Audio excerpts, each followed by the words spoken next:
I'm gonna party now. The fuck? Hey! Who locked this door, huh? I don't like locked doors around here. They make me crazy. I was locked up and said, pass the wire. Pass the wire. I don't want no grilled cheese. No, Leroy, I'm bilingual. There's a difference. No more locked doors. Gracias. Yeah, neighborhood Nip Hustle. Giving a shout out right now to SPR in the streets. Y'all already know what it is. Slauson there. Oh yeah, and don't forget to check my website out too. NipseyHustle.com, SlausonBoy.com, MySpace /Nipsey Hustle. With Nip Hustle. Big shout out to SPR, Spotter Low. You know I'm in the black box. Had to come through, tap in, show love one time. Yeah, y'all make sure y'all subscribe. Stay tuned. All that. Jeter to the Google gang, to the 7 C's, the 2 G's, double R, 2 B's, BAME activity in the black box. Black box is one word, that's the 2 B's. But y'all see the title, man. As we check this out, y'all need to take heed as aggressive as the authorities are coming at the Latin gang members. Trust me, we on the list. They coming. And with all this uproar with the Hoovers recently and all that associated with it, and it's a lot of stuff that's not making headlines that's going on the list of events that's finna have them step it up as far as anti-gang type activities, man. But with no further ado, let's see what these 48 gangsters, ICE, the MS have been up to. A major takedown of gangs on Long Island. Nearly 40 alleged gang members arrested in a 4-day operation. We promised in the beginning that we were going to go after the worst of the worst. Oh, my mama, I just assumed this was a LA-related headline. We in Long Island, though. Let's go. You're looking at it on the screen. They got out of the car, they tried to rob him, they hacked him with a machete, and the kid ran. 42 gangsters were just dragged from their homes in midnight raids. FBI, ICE, and Nassau County police destroyed MS-13, Trinitarios, an 18th Street cruise that thought they ruled Long Island. By the end of August 2025, hundreds of guns and machetes were in evidence rooms, along with a kid who barely escaped becoming another shallow grave. ICE celebrated this as a surgical strike, but the question is, does this takedown mean the nightmare is over, or did it just provoke a war even bigger than Nassau County can handle? This month saw more and more gangsters brought down by ICE and FBI. And we begin tonight with 5 suspected MS-13 gang members indicted in connection with 2 different attacks in Nassau County last year. This drug trafficking conspiracy was very well organized. An imprisoned MS-13 leader, who was also a member of the Mexican mafia, directed the heads of the gang's various cliques, people also known as shot callers, to purchase methamphetamine and distribute it in their neighborhoods on a weekly basis. But then came the 4-day raid. Between August 13th and 17th, 42 suspected gang members were dragged from their beds, handcuffed, and locked up. The numbers stunned even veterans of gang enforcement. We are honored to be here with our law enforcement professionals, both in Nassau County and our federal partners, to announce that we have had a very, very important, sweeping pickup of people that were dangerous to our community. And this is not the enemy you signed up for, not the one you want, not the one you ready for. They don't look nothing like what you thought, what you've been preparing for. The whole region. Officers called it a spectacle. They lined evidence tables with machetes, loaded firearms, and even miniature axes seized during the raids. This police chief hammered it home. The gang activity in Nassau County will not be tolerated. You're not going to poison our children with your evil works and your evil doings here in Nassau County. It was a clear declaration of war against all crime. ICE's presence guaranteed many wouldn't see a courtroom before they were deported. Out of 42 arrested, 33 were immediately flagged for removal proceedings. And an ICE official said something along the lines of, "Remember Trump's promise?" We promised in the beginning that we were going to go after the worst of the worst. You're looking at it on the screen. And he's right. These 42 guys weren't kids playing gangster. Ages ranged from 18 to 50, and all of them were hardened veterans of MS-13, the Trinitarios, and the 18th Street Gang. Authorities say these groups brought so much more than think invasions, shootings, stabbings, and trafficking of women and young girls. And yet, officials admitted there was one main reason the crackdown exploded when it did. A machete attack on a boy who wasn't even in a gang, an attack that almost became another shallow grave. That boy's story is where the fear turned into fury. They had all this high power going on. Why they trip on him like that for no reason if he wasn't affiliated? I don't know about that. On a hot summer night in Kennedy Park, Hempstead, 4 MS-13 members mistook a young man for a rival, and what followed could have been a murder straight out of 2017's bloodiest headlines. 4 MS-13 guys confronted a kid who suffered from a little cognitive issues. They confronted him as he was an 18th Street gang member. The kid was not. They slashed him with a machete, literally trying to hack him alive. They got out of the car, they tried to rob him, they hacked him with a machete, and the kid ran. He ran with blood oozing out of him, and with 2 MS-13 attackers chasing him on foot and 2 others in a car. Damn. Sheesh. Y'all see why they did it, that they thought he was an enemy.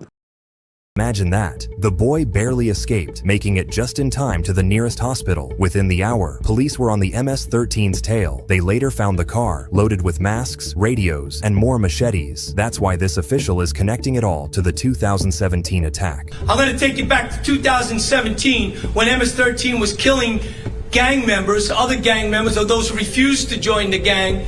And you remember we covered about 9 bodies buried throughout Nassau County, all been hacked up, decapitated, and buried in shallow graves. Officials say that's exactly what was about to happen again to this innocent kid. And yeah, the MS-13 wasn't on standby in the last 8 years, but this machete attack was the tipping point. Nassau County vowed not to relive the horror of shallow graves scattered across its parks and woods. This is something that is despicable and will not be tolerated here in Nassau County. The boy lived, but his blood on the pavement forced an unprecedented response. Here's how it all went down.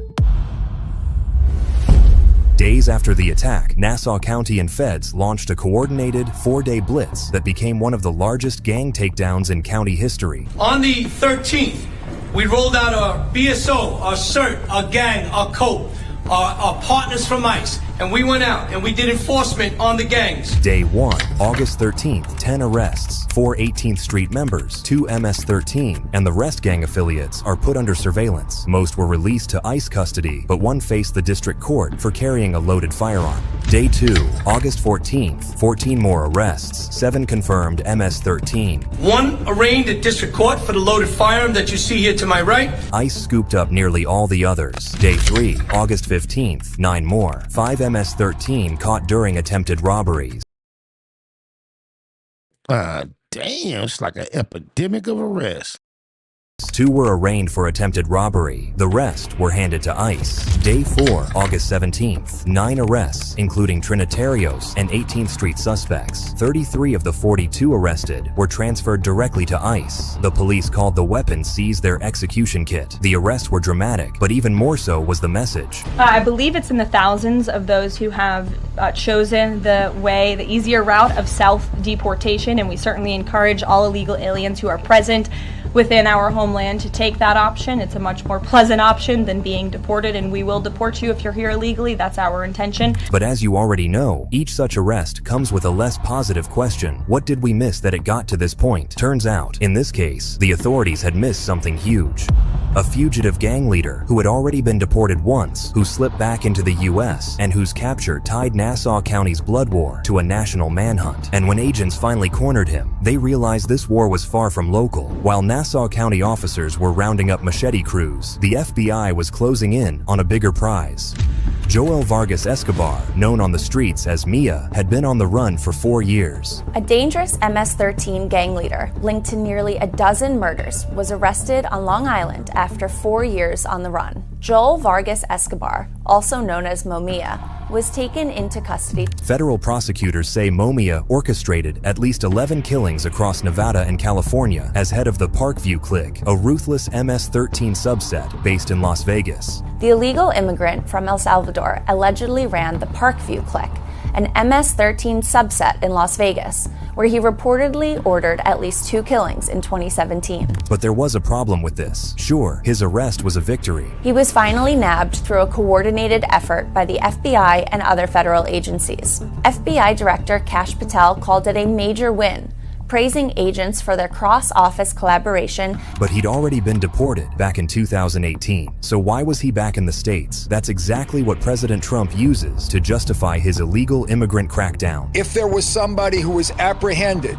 and that individual was going to be released because of the cashless bail laws, we notified ICE. ICE came and picked them up so that they would not continue to do harm to our community. The charges against Momia are crushing, racketeering, murder in aid of racketeering, and firearms violations. If convicted, he faces a mandatory life sentence. His capture during the same week as Nassau's sweeps was the direct result of police coordination.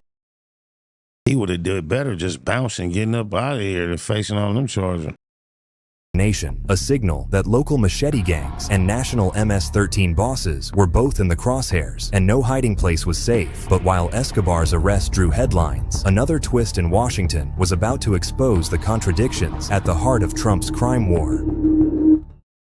We arrested 2 individuals who were wanted in Mexico for brutal murders, including murder with a machete and shooting someone to death. And yet those people are considered non-criminals by the media. These are the individuals that we are going after. When we say we're going after the worst of the worst, John, that's not a talking point. That's the fact. 70% of those illegal aliens who have been in this country who we've arrested either have prior criminal convictions or pending criminal charges. But that's just the tip of the iceberg, because that doesn't even include those who are wanted for crimes in other countries, such as murder. That doesn't include Interpol notices. That doesn't include gang members, known or suspected terrorists, human rights abusers. So this is the perfect example of who we're going after.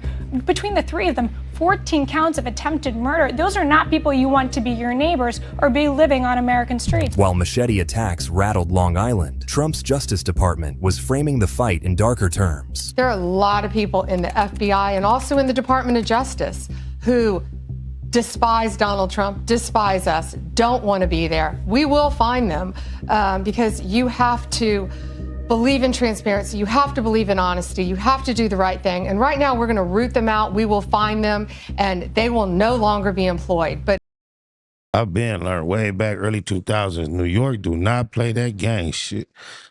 Okay, street petty thugs, cool. But anytime you finna look like you organized with some power, some structure, with some bread behind you, oh yeah, they finna come knock that down. Ask them 9 Trey boys on my mama. They wasn't playing that G Unit Crib shit. Ask 50. again, we're starting at every level of the Justice Department, Sean, and getting rid of the worst, but there are a lot more people that shouldn't be there, but there are a lot of good people who are out there now risking their lives every day making these cases. Open war against terrorist criminal organizations. That would be an act of war. Isn't that an issue? Well, the cartels have been involved in the deaths of far more Americans than all terrorist organizations combined. MS-13 was among the gangs labeled as terrorists, so the DOJ treated them as enemies of the state, and Trump amplified that message every chance he got. But even as he promised mass arrests and deportations, Trump was entertaining a different kind of shift. In Washington, he hinted at rescheduling marijuana.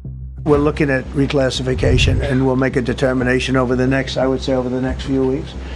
And that determination hopefully will be the right one. It's a very complicated subject. If marijuana is moved from Schedule 1, where it sits alongside heroin and LSD, to Schedule 3, it would mark a major shift in federal drug policy. Nicole Skanga explained what that would mean. It's not the same thing as legalizing it, but it would make it easier for scientists to study the drug's therapeutic uses, reduce some of the criminal penalties for those convicted of marijuana violations, and really start aligning the federal policy with that of a really long list. Man, the Fed need to go on and fold on that. There's such an imbalance, and it just goes to show that is a very obvious imbalance, but the scales of justice often tip very imbalanced, always almost. Of states. Irony dripped through the coverage. Thousands still sat in prison on low-level marijuana charges, while machete killers chilled in suburban parks. Federal agents were hunting the worst of the worst, but the system still kept nonviolent offenders trapped. Indiana's governor even admitted the pressure was rising. And just yesterday, Indiana Governor Mike Braun said the president's move to consider reclassifying could add a little more fuel to the fire for marijuana legalization. So in the same breath that Trump vowed to dismantle MS-13, he dangled the possibility of loosening federal marijuana policy. This contradiction left critics asking who truly benefited from this war on crime, and that's when attention turned south, where MS-13's shadow war bleeds into everything from morgues to presidencies. To understand why machete fights in Hempstead echo across the hemisphere, you have to follow MS-13 back to its roots. MS-13 and its rivals like the 18th Street Gang cause chaos and violence across Central America. Sometimes I remember being in Central Juvenile Hall, and we was in movement, like early morning. You used to have to walk with your hands behind your back or in your pockets. I can't remember. But I remember it was like two fools, like in two different lines, like far from each other, kind of like going opposite directions. One was like, MS-18, MS-18, MS. And out of nowhere, they just charged each other. That's crazy, and locked up. Staff had to break them up. That's crazy. at levels similar to active war zone. In San Pedro Sula, Honduras, the morgue buries dozens of unidentified bodies every month. This young man had been tied up, gagged, and beaten. The police didn't find any identification on him. So like so many other victims in this city, he will be classified as unknown. This isn't random, and it's closely tied to the state's policies. Anguish and anger in Honduras after government officials say a gang slaughtered at least 46 women inside a prison. Smoke billowing from the women's prison just outside of the nation's capital, where officials say members of the Barrio 18 gang opened fire on women in their cells before lighting the prison on fire. This is the charred wreckage, one of the worst prison massacres in recent history. Police say they recovered 18 pistols, an assault rifle, and 2 grenades, all of which were smuggled in. In the 1990s, U.S. laws deported thousands of gang members back to El Salvador, Honduras, and Guatemala. They arrived with U.S. prison tattoos, violent reputations, and quickly dominated local gangs. The result was a generation of violence that... Man, I think that was a movie clip right there. God damn, that was active.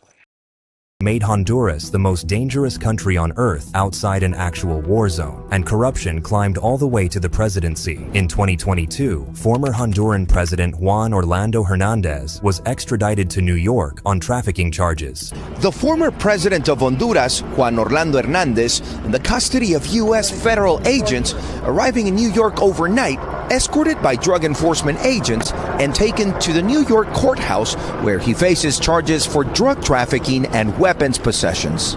This case should send a clear message to any foreign leader who corruptly abuses their power to support drug cartels. The ex-president facing a federal judge today in his first court appearance on U.S. soil. Prosecutors alleged Hernandez declared that he wanted, and I quote, to stuff the drugs right up the noses of the gringos. Hernandez's presidency was riddled with controversy, culminating late last year when his brother Juan Antonio Hernandez, a former congressman, was convicted and sentenced to life in prison in the U.S. on drug and weapon charges. That case implicating the former president, federal prosecutors now accusing him of taking drug trafficking money to finance his political campaigns. MS-13 thrives in this chaos. They don't need to be cartels to be lethal. They extort neighborhoods, traffic women, and control territory like occupying armies. And here's the cruel cycle. Every U.S. crackdown just shifts the violence. Kill crops in one country, and gangs move production. Deport members, and they return stronger. Push down on one side of the balloon, and the pressure explodes on another. That's why the machete attack in Hempstead wasn't just a local scare. It was a symptom of a global war that refuses to end. Nassau officials sent a direct warning to gangsters. The threat wasn't empty either, not with 42 men in prison after just 4 days. Officials also bragged that crime numbers were down after the sweep. They compared it to whack-a-mole. But even as they celebrated, everyone in the room knew gangs thrive on revenge. This police chief admitted, If you're smart, you'll get out of town, because in Nassau County, you're going to be prosecuted, you're going to be incarcerated, or you're going to be... Ignore that warning. Don't take heed. You a fool. He gave you heads up. deported. With that, at this time, I want to congratulate, again, our Nassau County Police Commissioner, Pat Ryder, for the outstanding job. We talked about this last week. We saw a little gang activity start up, and we said, we're going to nip it in the bud. We're going to put it to an end immediately. Because remember one thing about these gangs. Once they start fighting amongst themselves, it gets out of control very quickly. And then they have a feeling that they're above the law, and they start committing crimes.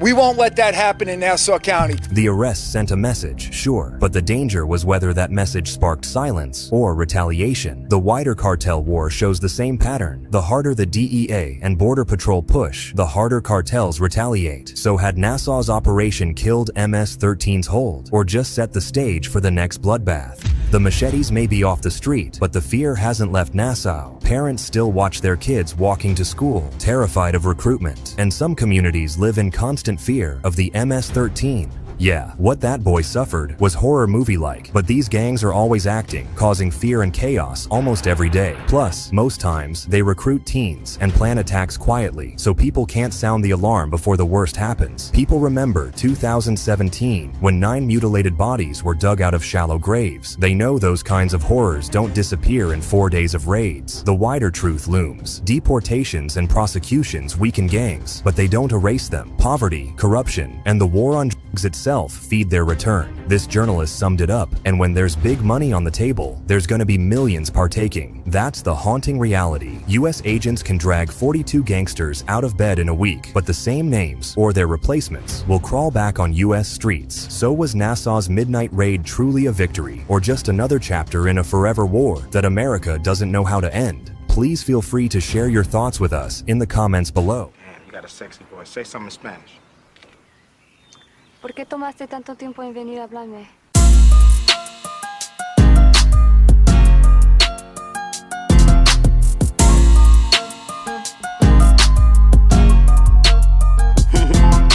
From the moment I seen her, I was on the Latina, a mix in between a J-Lo and Selena. And I could tell she really dig my demeanor. It got caliente, so we slid to Catalina. Baby moved her body like a bold ballerina, with the grace and soul of the whole Argentina. And it's hard for me not to be into the mija. That coconut skin and features that she got get me hot. That's why we trees out to the speeds out, no drama. She like the Lambamba Eliza, and I let her. Knew from the first day I met her, we end up spending many años together. And I can finally say that it's all bueno. We stay running away, and that's all they know. A novia with her novio, or a young Julieta and her homie Lo. Let me take you out the hood now, show you what you've been missing. There's no way that they could stop us. I just wanna get it in. It's just a Eastside story, Eastside story, yeah. Eastside story, Eastside story. Habla no español, well poquito. Can't pronounce her perfume, but it's sweet though. Put oil on my feet and feed me taquitos. Tampico in the glass when I eat those. Lay up in the casa, put one in the air. Look hotter than salsa with that bun in her hair. I'm like, que pasa? Locked in up under my stare. She dancing in them clothes I wanted to wear. It's like the West Side Story. What an affair. My folks and her family don't want us to pair, but we too deep into each other to care. Plan a Tropicana, Mexicana summer to share, while she dance for me and do the forbidden maneuvers.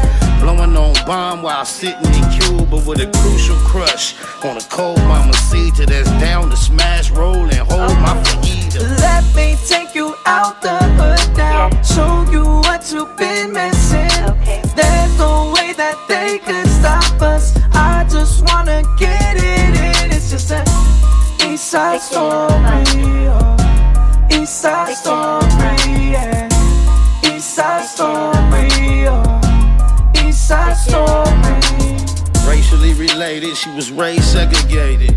And when she dated, her brothers regulated. They want her with a mijo, well educated. When they see me pull up faded, they was devastated. Made Mama Mia break down and Poppy cry. When they seen that tattoo that said Poppy spy, but I be fly. The peeps peep that I be high. Tell her put that sundress on, cause I be by. She tell me Mia Moore wanna see me more, cause she never had a score like me before. She like to dance to the rhythm of them Latin beats, and at night she do me right in them satin sheets. What can I say?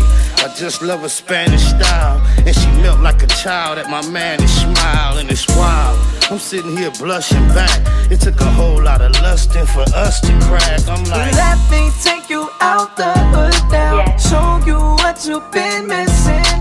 There's no way that they could stop us. I just wanna get it in. It's just an East Side story. East Side story, yeah.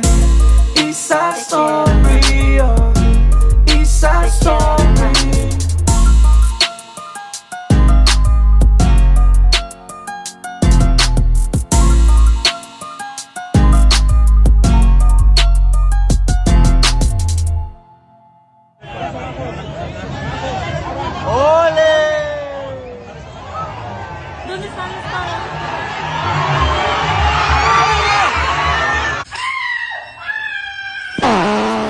Hustle. Big shout out to SPI, Spotter Low. You know, I'm in the black box. Had to come through, tap in, show love one time.